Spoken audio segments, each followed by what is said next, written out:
नमस्कार, आपके कार्यक्रम चर्चा में मैं आपका स्वागत है। मैं हूं सुधांशु रंजन।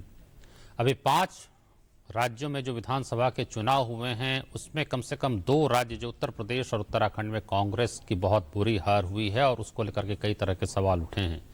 हालांकि पंजाब में उसे काफ़ी अच्छा बहुमत मिला है और गोवा और मणिपुर में भी अच्छी सीटें मिली हैं, लेकिन जो सबसे बड़ा राज्य उत्तर प्रदेश है जिससे भारत की राजनीति बहुत हद तक प्रभावित होती है और कहा जाता है कि पूरे देश की राजनीतिक दिशा तय करता है उत्तर प्रदेश, वहां उसे मात्र 7 सीटों पर सफलता मिली है, जबकि गठबंधन उसका समाजवादी पार्टी के साथ था।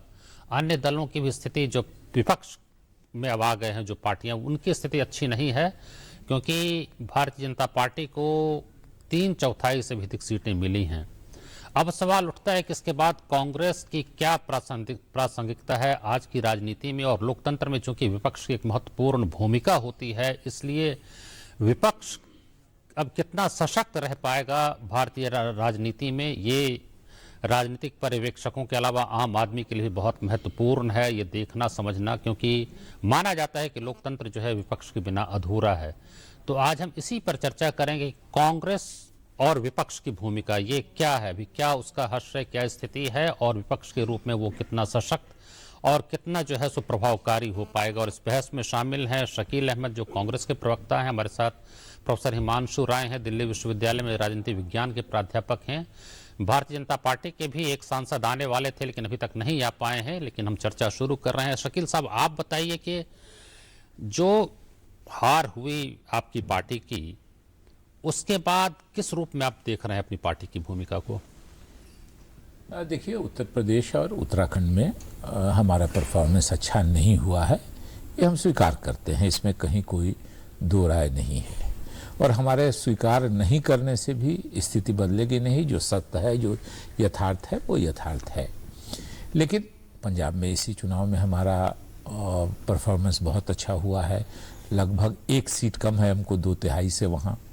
कल हमारी वहाँ सरकार बनेगी पूर्ण बहुमत के साथ। उसके अलावा गोवा में जहाँ भारतीय जनता पार्टी का शासन था, वहाँ हम सबसे बड़ी पार्टी के रूप में उभरे हैं। हमारे उम्मीदवार ने मुख्यमंत्री जो वहाँ के सिटिंग थे उनको हराया है।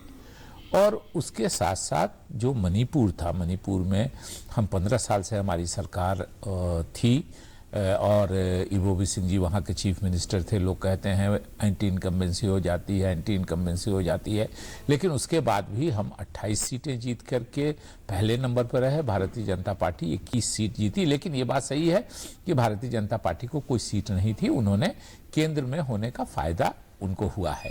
लेकिन सुधांशु जी इलेक्शन के अलावा भी, आप कांग्रेस की प्रासंगिकता की बात कर रहे हैं, इलेक्शन के अलावा भी राजनीतिक दलों का काम होता है। राजनीतिक दल सिर्फ एमपी, एमएलए, मिनिस्टर, मुख्यमंत्री और प्रधानमंत्री बनने के लिए नहीं होते हैं। कांग्रेस का तो एक ऐतिहासिक परिप्रेक्ष्य है कि कांग्रेस ने जो अंग्रेज़ों के द्वारा डिवाइड एंड रूल की पॉलिसी चलाई जा रही थी, स्वतंत्रता आंदोलन में कांग्रेस ने जो बड़ा काम किया वो समाज को जोड़ने का काम किया।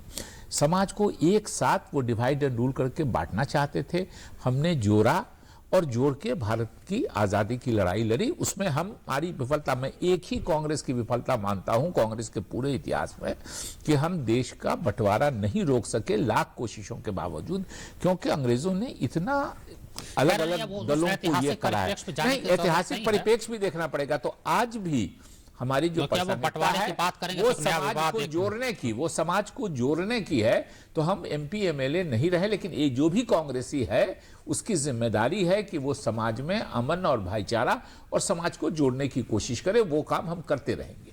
नहीं, वो तो ठीक है। देखिए, हर पार्टी दावा करती है कि हम जोड़ने का काम करते हैं। चूंकि बीजेपी के आने वाले थे नेता, वो नहीं आए, तो इसलिए हम बीजेपी का पक्ष तो यहाँ पे रख नहीं सकते हैं। लेकिन जब आप चुनाव की राजनीति में जो व्यक्ति या कोई दल कह दे कि हम समाज सुधार का ही काम कर रहे हैं, हमको सत्ता की राजनीति से मतलब नहीं है, हम तो केवल राजनीति को बेहतर करना है, देश को बेहतर करना, उसकी बात और है। लेकिन जब आप सत्ता की राजनीति में करते हैं तो कहीं ना कहीं ये बात तो महत्वपूर्ण है ना। पंजाब में तो ठीक है, चूंकि वहाँ भी 10 साल से अकाली की सरकार थी, वहाँ बहुत जो है सो सत्ता के विरोध में भी एक लहर थी, वो सारी बातें सही है। लेकिन अभी आपकी सरकार 5 या 6 राज्यों में रह गई। अब एक आपका बड़ा राज्य कर्नाटक है और अब पंजाब आया है, बाकी किसी बड़े राज्य में आपकी सरकार नहीं, किसी बड़े राज्य में, और वही गिन के 5 सरकारें हैं, पंजाब को छोड़ते हैं तो 6 सरकारें हैं। देखिए, ये बात सही है कि हम इलेक्शन के तौर पे कमज़ोर हुए हैं, हमारी सीटें कम आई हैं। पार्लियामेंट में हमको 44 सीटें मिली पूरे देश में, जहां हमको 300 सीटें हुआ करती थी। 400 भी हुआ राजीव करती गांधी जी के समय में 400 से ज़्यादा सीटें हमको हुई थी। तो राजनीतिक दलों के जीवन में एक तरह से उतार चढ़ाव होता रहता है। हर व्यक्ति के जीवन में, हर परिवार के जीवन में, हर संस्था के इसमें कभी उसका अच्छा समय आता है, कभी बुरा समय आता है। लेकिन स्वाभाविक रूप से वही संस्था अच्छी होती है जो अपने चरित्र को, अपनी नीतियों को, अपने सिद्धांतों को नहीं बदलती है। और लोग जो आज उससे अलग होते हैं, अगर उनको लगता है कि इसका लक्ष्य ठीक है, इसका रास्ता ठीक है, तो कल वही लोग लौट करके आते हैं पास में। और चुनाव में बस एक बार याद दिला देंगे, आज भारतीय जनता पार्टी का लगभग 16 राज्यों में शासन है। और अगर ये जो फ्रैक्चर मैंडेट के बाद भी गवर्नर के थ्रू कब्जा कर लीजिएगा तो 17-18 नहीं, हम दूसरी बात कर रहे हैं, 17-18 हो जाएगा। लेकिन जहां तक संगठन की बात है, संगठन हमारा हर राज्य में है। और भारतीय जनता पार्टी 2 सीट 132 साल पुरानी पार्टी है। 2004 में 1984 में भारतीय जनता पार्टी 2 सीट पर थी। आज भारतीय जनता पार्टी की 17-18 राज्यों में सरकार है।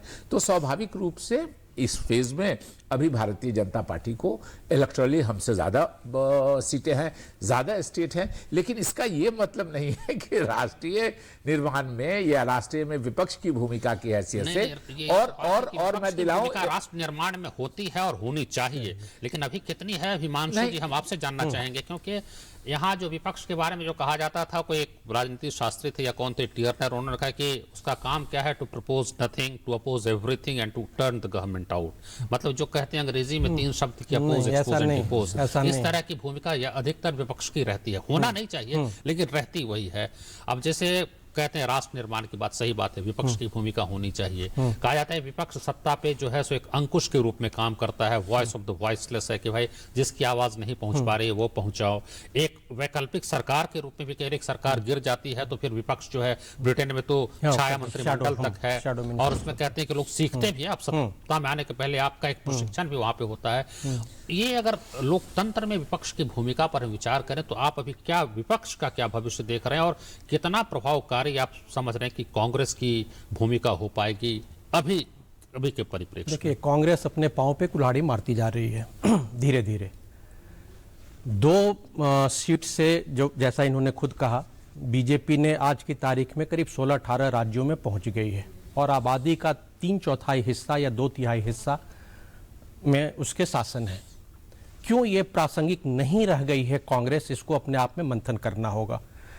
जो उम्र है आज के लड़कों की, करीब 20, 25, 30 साल के लड़के हैं जिनका 65-67% आबादी है, 70% 35 साल से कम वाले हैं, और आगे आने वाले 10 वर्षों में इनका जो एवरेज एज है और कम होगा। वैसे केस में आप अभी भी पुरानपंथी सारे वो दकियानूसी मुद्दे लेके बैठे हुए हैं। इलेक्टोरल पॉलिटिक्स एंटायरली अगर आप कास्ट और रिलीजन के ऊपर में करेंगे तो यंग लड़के अब इसको टॉलरेट नहीं करने जा रहे हैं। आपका पूरा फोकस होना चाहिए डेवलपमेंट, नई टेक्नोलॉजी के साथ में, नए मुद्दे के साथ में, जॉब अपॉर्चुनिटीज। जब तक ये जाति धर्म से ये ऊपर नहीं उठेंगे, ये कांग्रेस का डिक्लाइन होगा। और बीजेपी इन मुद्दों से कम पब्लिक डोमेन में ऊपर उठने का कोशिश कर रही है या दिख रहा है ऐसा। जैसे कि आप ट्रिपल तलाक का मुद्दा लें या आप यूनिफॉर्म सिविल कोड का मुद्दा लें। ऐसा नहीं कि कांग्रेस ने कोई नीति अच्छी नहीं लाई है, मनरेगा इसकी सबसे अच्छी नीति थी, जो राइट टू एम्प्लॉयमेंट है, और इसके बदौलत ये 10 साल रही भी, सूचना का अधिकार जबरदस्त इस तरह की नीतियां रही हैं, और उसको ये सरकार कंटिन्यू कर रही है। उसको अगर डिस्कार्ड करती है तो अपने पांव पे खुद ये सरकार कुल्हाड़ी मारेगी। उसको कंटिन्यू कर रही है ये सरकार, उसको खत्म नहीं किया है। लेकिन जैसे कांग्रेस ने क्या किया, अटल बिहारी वाजपेयी की जो गोल्डन क्वाड्रिलेटरल की योजना थी उसको खत्म कर दिया। और इतनी अच्छी योजना थी, आज के लड़के बाइक पे, कार पे घूमना चाहते हैं, आप सड़क ही नहीं बना रहे हैं, तो आप तो अपने पांव में कुल्हाड़ी मार रहे हैं। तो ये जो डेवलपमेंट पैराडाइम है, ये कांग्रेस को अडॉप्ट करना होगा, और कांग्रेस को भी बीजेपी से सीखना होगा, नंबर 1। नंबर 2, रेलेवेंट अगर रहना चाहते हैं even as a opposition party, तो आप इस तरह के कंस्ट्रक्टिव सुझाव पार्लियामेंट में दें, न कि पार्लियामेंट को बायकॉट करें या वॉकआउट करें। अब कोई या हंगामा करें, हाँ? या हंगामा करें, या हंगामा न करें। आप अपने सुझाव रखें। जनता जागरूक है, आजकल इतने व्हाट्सएप पे मैसेज चल रहे हैं, टेलीविजन कैमरे लगे हुए हैं, जनता को समझ में आता है हर चीज। आप चाहेंगे कि जनता को बेवकूफ बना के हम डिसरप्ट करके अपनी बात को रख सकें, तो वो जनता टॉलरेट नहीं करेगी। यंग लड़के हैं, पेशेंस नहीं है उनके पास, उनको रिजल्ट चाहिए। अगर ये कांग्रेस समझ लेगी उसके भविष्य के लिए अच्छा है, नहीं समझेगी तो अपोजिशन कमजोर होगा और उससे देश की जनता को नुकसान होगा। एक सशक्त समाज और सरकार के लिए अपोजिशन और सशक्त अपोजिशन का होना बहुत चलिए जरूरी ठीक है, बहुत अच्छी बात है। ये तो लोकतंत्र में माना ही जाता है कि बिना विपक्ष के जो है लोकतंत्र अधूरा है। इस चर्चा को हम आगे बढ़ाएंगे और विचारधारा और सोच के स्तर पे, जो आप एक राजनीति विज्ञान के प्राध्यापक हैं इसलिए उस पे विचार करेंगे। एक छोटे से ब्रेक के बाद आप कहीं मत जाइए, हम बहुत जल्द लौटेंगे।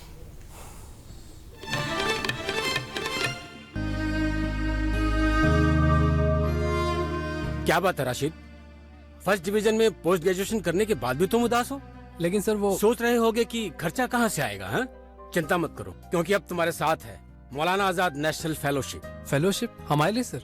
हाँ, तुम्हारे लिए और अल्पसंख्यक समुदाय के उन स्टूडेंट्स के लिए जिनकी सालाना पारिवारिक आय 2.5 लाख रुपए से कम है और जिन्होंने किसी भी सरकारी विश्वविद्यालय से जूनियर रिसर्च फेलोशिप या एमफिल के लिए आवेदन दिया है। मदद हमारी, मंजिल आपकी। मैं ये नहीं पूछूंगा कि आप शौच के लिए कहाँ गए। मैं ये भी नहीं पूछूंगा कि अगर आप खुले में शौच के लिए गए तो क्या आपने अपने बच्चे की जान को खतरे में डाला? क्या आपके गांव की बच्चियों को खुले में शौच करते हुए किसी ने बुरी नजर से देखा? आप खुद समझदार हैं, सक्षम हैं। आप ये तो जानते ही होंगे कि हमारे देश में 70,000 से ज्यादा गांवों के लोगों ने खुले में शौच की प्रथा को खत्म कर दिया है। गांव के बच्चे, महिला, पुरुष सब इस लक्ष्य में जुटे।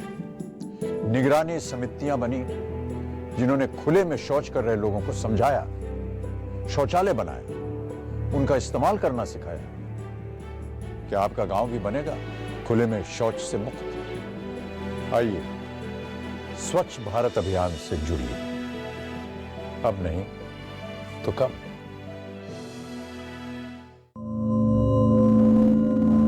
सफलता के लिए चाहिए एक संकल्प। जीएसटी, कई करों की जगह एक कर।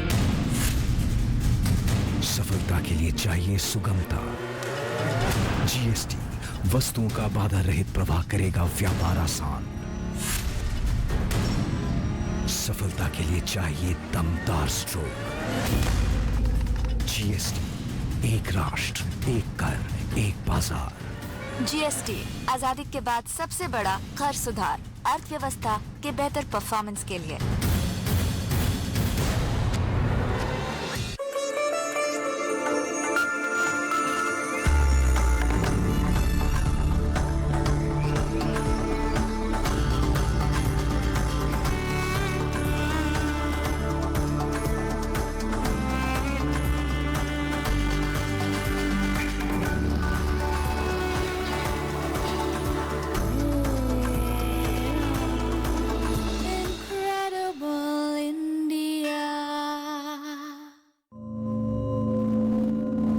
सफलता के लिए चाहिए एक संकल्प। जीएसटी, कई करों की जगह एक कर। सफलता के लिए चाहिए सुगमता। जीएसटी वस्तुओं का बाधा रहित प्रवाह करेगा व्यापार आसान। सफलता के लिए चाहिए दमदार स्ट्रोक। जीएसटी, एक राष्ट्र, एक कर, एक बाजार। जीएसटी आजादी के बाद सबसे बड़ा कर सुधार, अर्थव्यवस्था के बेहतर परफॉर्मेंस के लिए।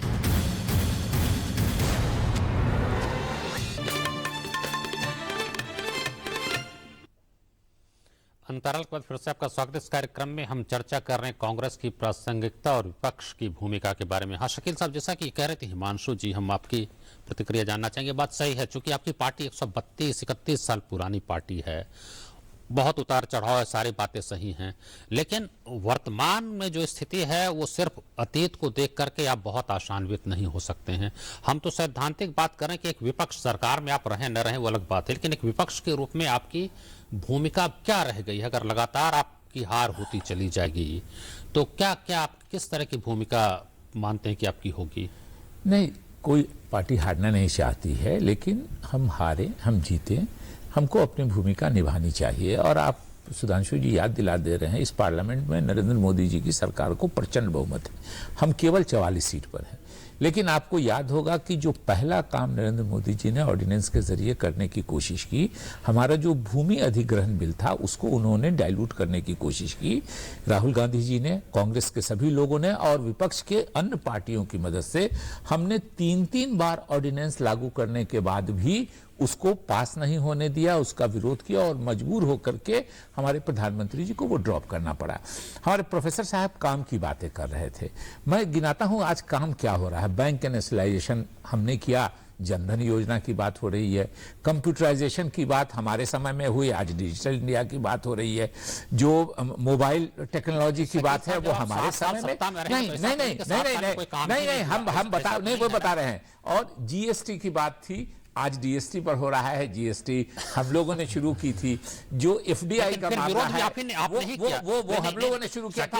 और डिसरप्शन की बात, एक मिनट खत्म करते हैं।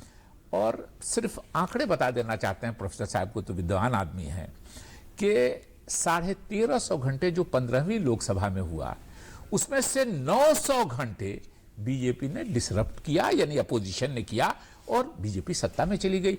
तो ये कहिएगा कि पार्लियामेंट, और अरुण जेटली जो आज देश के वित्त मंत्री हैं, उनका बयान है कि disruption of parliament, you don't consider the disruption of parliament is not a work, it is only it is also a parliamentary practice to disrupt the parliament.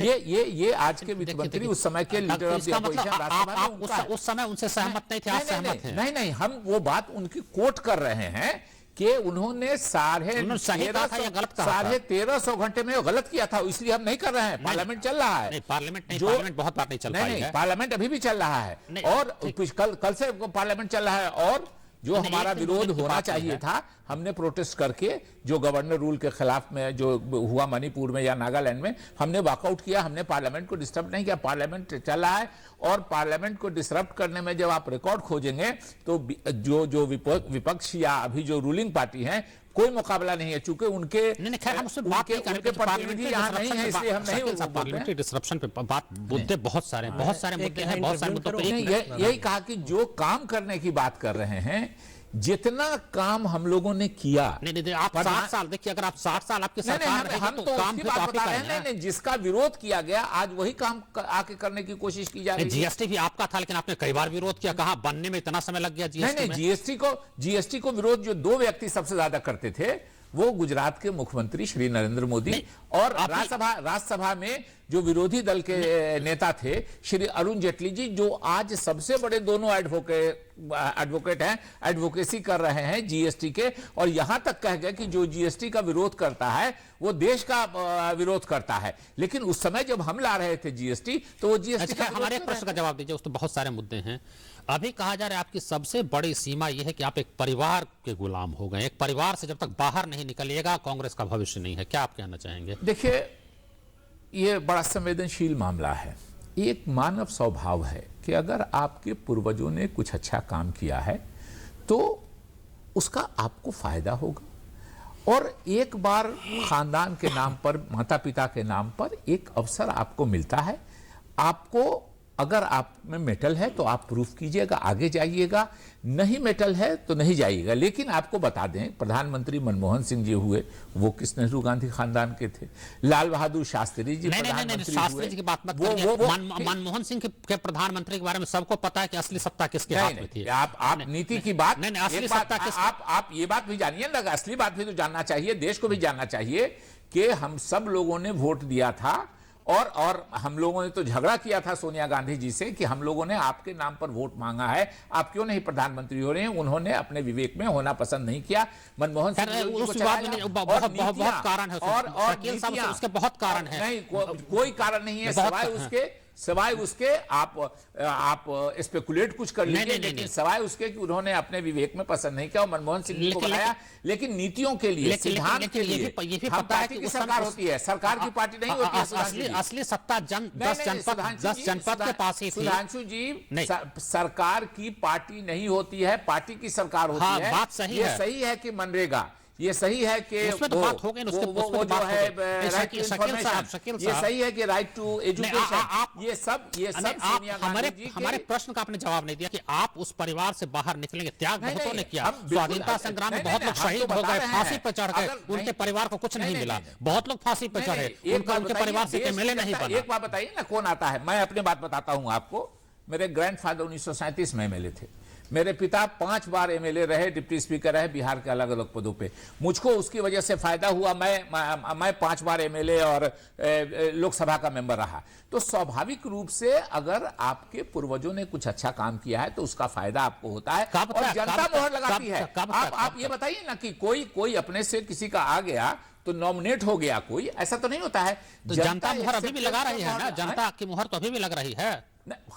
वही हम कह रहे हैं कि जनता की मोहर लगी थी पहले भी, जनता की मोहर आप उससे बाहर तो नहीं आ रहे हैं। पहले भी 77 में हारे थे, आपको याद है? बाहर नहीं आ रहे हैं उससे। आपको 77 में, फिर वही ये देश की जनता तय करेगी कि हमारी आप क्या तय करेंगे? जनता तो चुनाव में फिर तय कर देगी, 2019 में भी तय कर दी। आपकी समझ से वो सही है? नहीं, हम बिल्कुल सही है, इसमें गलत क्या है? वही हम सुनना चाहते थे, जिस पर कांग्रेस के लोगों की आस्था है, हमारा इतना बड़ा संगठन है, हमारे करोड़ों करोड़ मेंबर हैं, अगर उनकी आस्था है तो आप उसको कैसे जबरदस्ती कहिएगा कि नहीं आप दूसरे चलिए एक ब्रेक ले लेते हैं, ब्रेक लेते हैं। ब्रेक के बाद फिर हिमांशु जी आपके पास आ रहा है, आप बने रहिए हमारे साथ। बहुत छोटा सा ब्रेक है, हम दोबारा लौटेंगे, आप इंतजार करिए।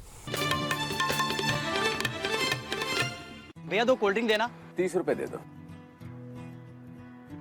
पर एमआरपी के हिसाब से तो सिर्फ 24 रुपए हुए। एमआरपी को छोड़ो, ठंडा करने के लिए बर्फ भी तो लगता है। पर आप एमआरपी से ज्यादा नहीं ले सकते, ये गलत है। जी हाँ, एमआरपी जानना हर ग्राहक का हक है। अगर कोई दुकानदार एमआरपी से अधिक डिमांड करे तो उसके खिलाफ अपने राज्य के विधिक माप विज्ञान विभाग में शिकायत करें। आप नेशनल कंज्यूमर हेल्पलाइन की भी मदद ले सकते हैं। मैं ये नहीं पूछूंगा कि आप शौच के लिए कहाँ गए। मैं ये भी नहीं पूछूंगा कि अगर आप खुले में शौच के लिए गए तो क्या आपने अपने बच्चे की जान को खतरे में डाला? क्या आपके गांव की बच्चियों को खुले में शौच करते हुए किसी ने बुरी नजर से देखा? आप खुद समझदार हैं, सक्षम हैं। आप ये तो जानते ही होंगे कि हमारे देश में 70,000 से ज्यादा गांवों के लोगों ने खुले में शौच की प्रथा को खत्म कर दिया है। गांव के बच्चे, महिला, पुरुष सब इस लक्ष्य में जुटे। निगरानी समितियां बनी जिन्होंने खुले में शौच कर रहे लोगों को समझाया, शौचालय बनाया, उनका इस्तेमाल करना सिखाया। क्या आपका गांव भी बनेगा खुले में शौच से मुक्त? आइए स्वच्छ भारत अभियान से जुड़िए। अब नहीं तो कब? घर की सुरक्षा का तो पूरा ख्याल है आपको, पर आपकी दृष्टि की चोरी हो रही है, उसका क्या? दृष्टि की चोरी मतलब? ग्लूकोमा यानी काला मोतिया से धीरे धीरे दृष्टि की चोरी होती रहती है। इसके मुख्य लक्षण है सर दर्द, आँख में दर्द, रोशनी के बल्ब के चारों ओर रंगीन गोले दिखना एवं चश्मे का नंबर जल्दी जल्दी बदल जाना। यदि आपकी उम्र 40 से अधिक है तो अब काला मोतिया से सतर्क रहें। याद रखें, नियमित जांच और उपचार से ग्लूकोमा द्वारा होने वाली दृष्टि विहीनता को रोका जा सकता है। लक्षण दिखने पर जांच जरूरी, तभी रुकेगी दृष्टि की चोरी। पूरी जांच व मुफ्त इलाज के लिए निकट के सरकारी अस्पताल में पहुंचे। सफलता के लिए चाहिए एक संकल्प। जीएसटी, कई करों की जगह एक कर। सफलता के लिए चाहिए सुगमता। जीएसटी, वस्तुओं का बाधा रहित प्रवाह करेगा व्यापार आसान। सफलता के लिए चाहिए दमदार स्ट्रोक। जीएसटी, एक राष्ट्र, एक कर, एक बाजार। जीएसटी आजादी के बाद सबसे बड़ा कर सुधार, अर्थव्यवस्था के बेहतर परफॉर्मेंस के लिए। अब मैं अपने लाइफ की सबसे बड़ी मूवमेंट लीड करने जा रहा हूँ, जो इंडिया के लिए बहुत जरूरी है। आपको खड़ा होना पड़ेगा मेरे साथ टीम स्वच्छ भारत मिशन का हिस्सा बनकर, और हम सब मिलकर एक ऐसा इंडिया बनाएंगे जहाँ हर कोई टॉयलेट यूज करता हो, क्योंकि जब सब टॉयलेट यूज करेंगे तो सब प्रोग्रेस करेंगे।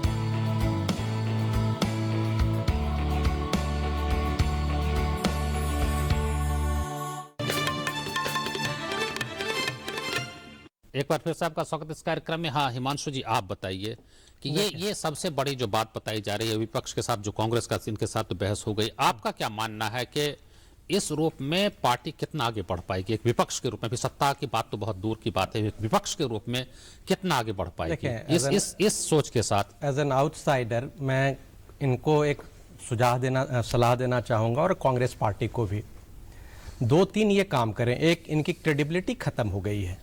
दे are known as corrupt party, not Congress party. और जो भी इनके साथ आज की तारीख में एसोसिएट हो रहा है उसकी लुटिया डूब रही है। नंबर 2, इनकी credibility as a democratic organization जो नेहरू के जमाने में होती थी वो खत्म हो गई है। बहुत फेयर इलेक्शन होना चाहिए या करवाना चाहिए इनको, क्योंकि हमें एक सशक्त विपक्ष की जरूरत है, हमें एक सशक्त अल्टरनेटिव की जरूरत है राष्ट्र के लिए और समाज के लिए, या बेहतर गवर्नेंस के लिए। तीसरा, नहीं वो सब बात सही है बांसु जी, लेकिन कहा जाता है ना कि अगर जिस समय आलोचना नहीं होगी तो आपकी स्वाधीनता भी समाप्त हो जाएगी। तो आलोचना के लिए तो विपक्ष जरूरी है, बहुत जरूरी है। इसलिए वो जो कहा जाता है कि आलोचना खत्म हुई तो स्वाधीनता खत्म हो गई, वो कैसे, उसको कैसे सुनिश्चित किया जाए? उसी को ये है कि अगर ये कंस्ट्रक्टिव क्रिटिसिज्म कर रहे हैं वहां पे संसद के अंदर में, उस कंस्ट्रक्टिव क्रिटिसिज्म को जनता समझती है, क्योंकि जनता के पास आजकल इतनी अपॉर्चुनिटी है जानने की हर जगह संचार क्रांति ऐसी है, संचार क्रांति है, कोई कमी नहीं है। डिस्टॉर्शन जो आ रहा है और जो हकीकत है दोनों जानती है। तो ये अगर कंस्ट्रक्टिव क्रिटिसिज्म वहां कर रहे हैं, बेहतर गवर्नेंस का सुझाव दे रहे हैं, तो उसमें पूरी गुंजाइश है कि नेक्स्ट टाइम जब ये कंटेस्ट करेंगे तो जनता इनको वोट देगी। चर्चा समाप्त करनी पड़ेगी। शकील साहब, दोबारा आपके पास मैं नहीं आ पाऊंगा क्योंकि समय बिल्कुल हमको इजाजत नहीं, समय ही नहीं दिया इनकी बात का हमको। आपने पहले ही काफी कह दिया था ये कहने का कि करप्शन का जहां तक मामला है, अब आप जवाब देंगे तो फिर बहुत लंबा खींचेगा, हम बोलने लगेंगे। अब तब तमाम तरह की बातें होंगी, फिर गठबंधन पे जाएगा। हम मजबूती से विपक्ष की भूमिका कर रहे हैं, करेंगे और करते रहेंगे, और देश की जनता ने हमको अभी पसंद नहीं किया है, आगे हमको पसंद करेगी, इसका विश्वास है। उम्मीद करिए, अच्छी बात है, आशा पे तो दुनिया ही टिके, इसलिए उम्मीद की जाए कि जनता किसको समर्थन देगी वो तो भविष्य बताएगा। लेकिन ये बात है कि एक जमाना था जब गैर कांग्रेसवाद की बात होती थी, वही डॉक्टर राम मनोहर लोहिया 1963 में कलकत्ता में सम्मेलन करते थे, कांग्रेस विरोधी सम्मेलन, जनसंघ के दीनदयाल उपाध्याय से उनकी बातचीत होती थी। आज गैर भाजपावाद की बात होती है, क्योंकि जो पार्टी मजबूत हो जाती है तो सभी दूसरी पार्टियों को साथ आना पड़ता है। इसी से पता चलता है कि एक पार्टी कमजोर हुई है, दूसरी पार्टी मजबूत हुई है। भविष्य में क्या होगा वो तो भविष्य बताएगा। इस चर्चा को देखने के लिए बहुत धन्यवाद, नमस्कार।